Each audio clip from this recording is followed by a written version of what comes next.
ăn lăng này đi cái kia này thôi cái mùi đấy à.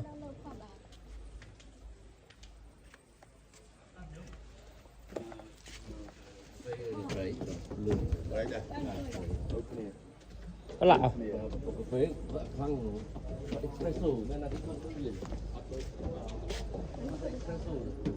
Cái đâu em cắt vào đây.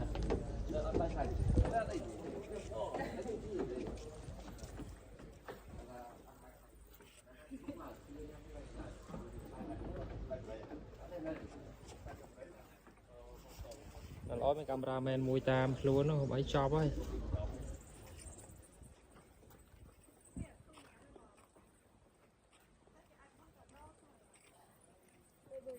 Hả? Cái này cái view ấy nè.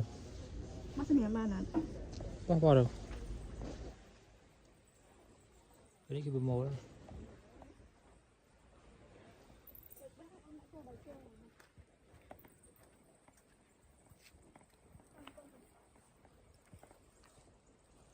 Ê.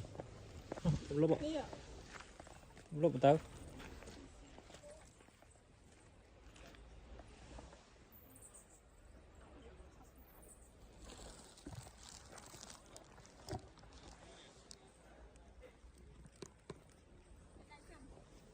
Hả?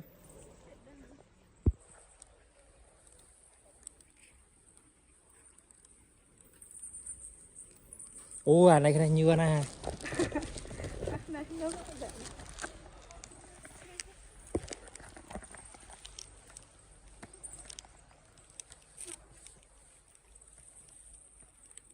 Dragon cứ sẽ block pop lại. Ủa đây tôi đòn ná rồi. Chúng mình tàu tí, chúng mình mê put design tí. Chúng cứ put design này có rầy. Này nó xa đấy, này.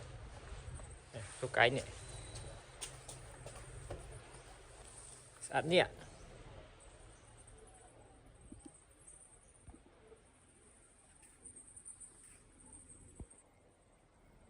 Style phòng cho style bị xe ya vậy